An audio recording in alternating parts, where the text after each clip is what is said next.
Ever since Season 3, Limbus Company decided to release a different kind of ID. One that didn't fall into the main 7 statuses for team building. Instead, deciding to focus on something else, Envy Res. However, one of the main ways to play Envy Res was to create a hybrid with Charge.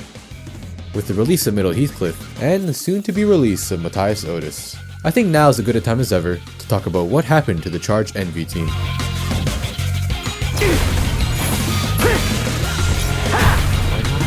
눈을 떼지 한순간이라도 놓친다 영원히 방황할 테니 출력해 먼저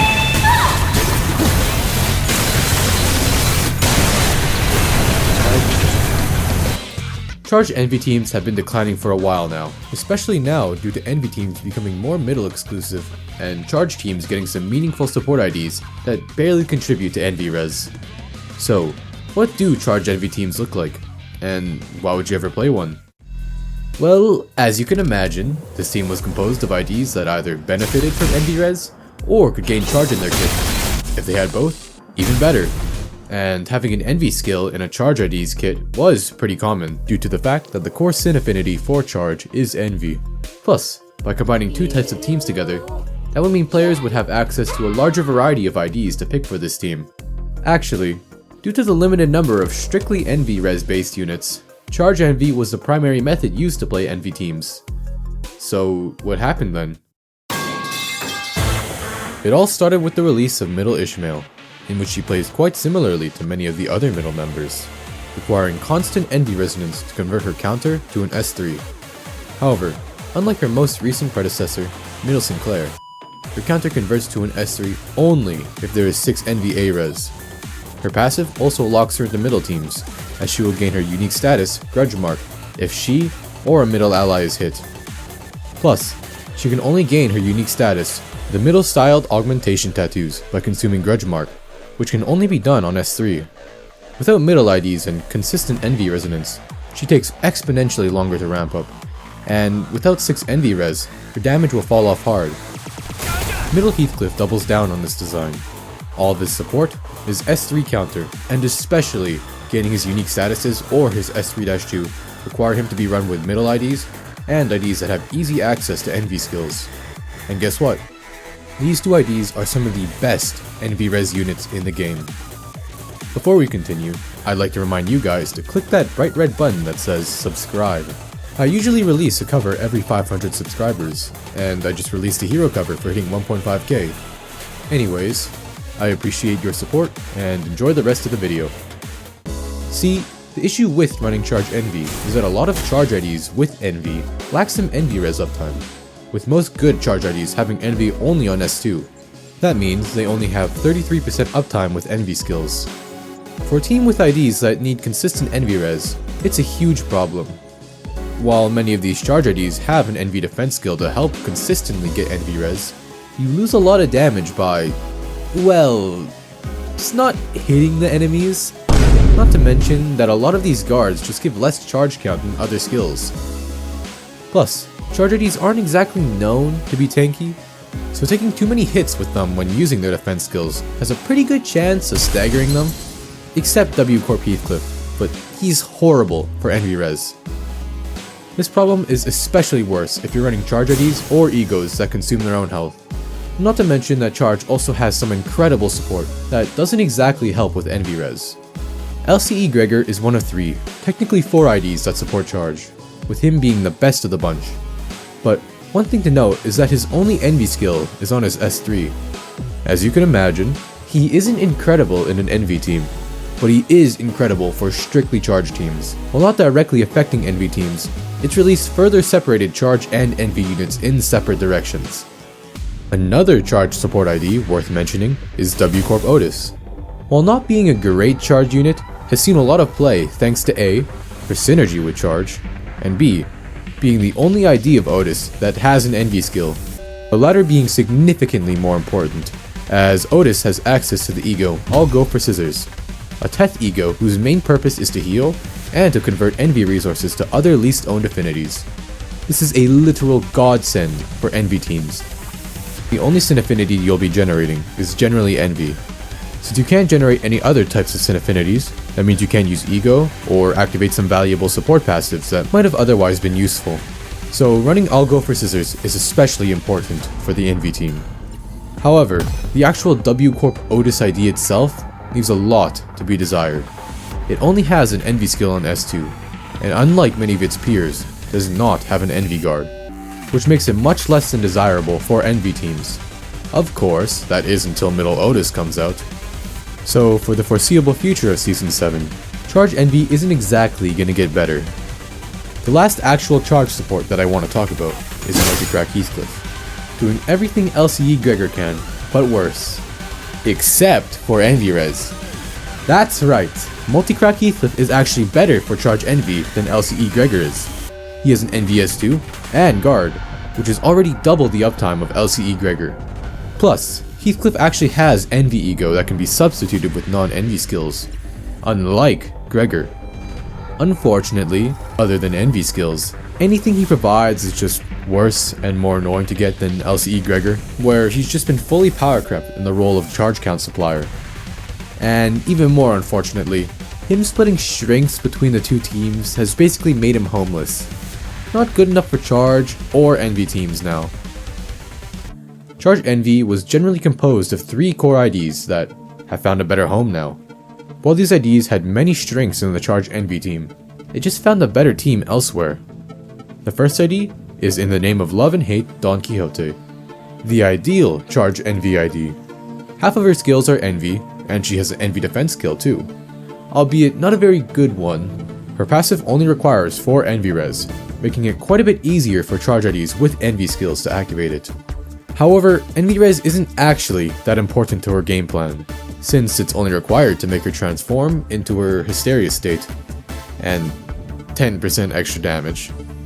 Her Hysteria state is nice, but other than the attack weight, it functions just as a slightly better version to her positive SP state. Middle Sinclair was also a core member.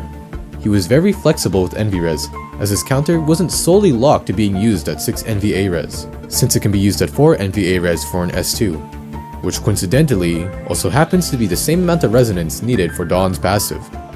That, paired with him being an extremely good damage dealer at the time, made him core to the Charge Envy team. However, there were also drawbacks to running him in a Charge Envy team. The most notable is the speed at which he scales. If he or a middle ally is hit, the enemy will gain Vendetta Mark. When Sinclair attacks a target with Vendetta Mark, he will gain his unique status, Book of Vengeance Sinclair, equal to the Vendetta Mark stack on a target, which happens to be an extremely good buff at max, by the way. If any other ally is hit, the enemy will gain significantly less Vendetta Mark, meaning he faces the same issues that Middle Heathcliff and Ishmael have in a Charge Envy team, except he isn't punished as hardly as those two are. Finally, we have Multicrack Faust, a Season 4 event ID released during Murder on the Warp Express. She has an NVS2 and Guard, and does a ton of damage. She can even inflict up to 2 Envy Fragility next turn on S3, while rolling up to a 32. Plus, by being a Faust ID, she has access to 2 great Envy Ego, in Telepole, and the Envy team's greatest ego, Hexnail. Now this sounds all fine and dandy. In fact, it sounds wonderful. Unfortunately, there is one pretty glaring weakness: a massive lack of charge count. Multicrack Faust consumes a ton of charge count, so much so that you'd normally need a charge support and 1 charge ego to make sure she can always have enough charge count to spend. She is stupidly charge count hungry, technically being able to consume up to 55 charge count in a skill rotation, while only being able to generate a max of 25 in the same time frame. If you can do basic math, you'll see that's a pretty big gap between those two numbers. So she's never going to be hitting her coin power conditionals on S1 or S2 very consistently, even with some charge count support. There are also a few core ego to the team. Electric Screaming Merceau is one, which will apply 8 charge count and up to 2 Envy damage up to all allies based on Envy res, which helped to synergize the two teams even further, helping to alleviate some of the issues that came with charge IDs, and speeding up their skill rotation so they could use their Envy skills effectively when you needed them to. Especially for the R-Corp IDs, because you really didn't want them hitting a middle member. Though running this ego had 2 pretty big caveats. One is that you had to run a pretty subpar Merceau ID, and the other has to do with speed RNG. As mentioned before, charge envy skills are generally also the payoff skills. So, you'd sometimes need to rely on speed RNG from Merceau to move before some of your charge IDs, in order to give enough charge count before you use these payoff skills to activate their conditionals. Next we have In the Name of Love and Hate, Don Quixote. The ego this time.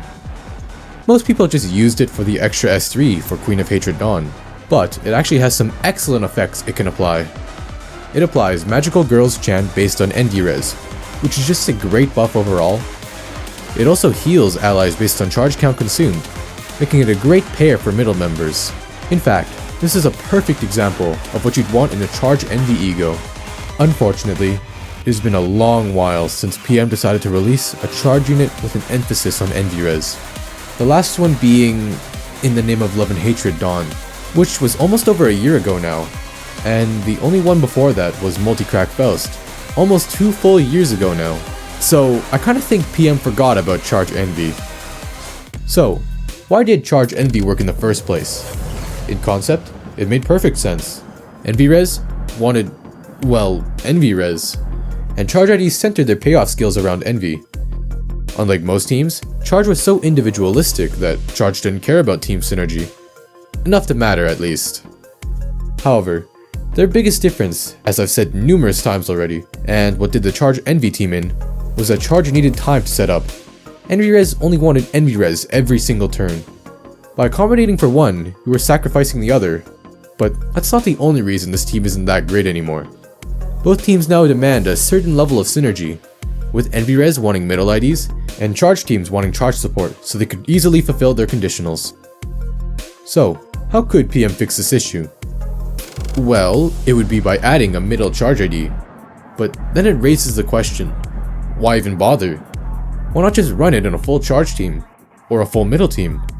Like with Queen of Hatred Dawn and how she's better in strictly charge teams. At the end of the day, trying to split the strengths of each team makes it weaker than the sum of its parts. These two teams now have IDs that aren't so individualistic anymore, and their support only supports charge or middle IDs. So, the only way for PM to make the charge envy team discern itself from its parts is by literally adding 6 or 7 charge units that only benefited the most from each other. Though, I like to think that charge envy was an important stepping stone for the direction that PM wanted both envy res and charge teams to take. That served its purpose during its time. Does it really matter though? No, not really. Splitting hairs over the meta of a game like Limbus, whereas PvE isn't really that challenging. The only thing that really matters is what you enjoy, and what you want to play. So don't take the words I said in this video as fact, but just as something informative.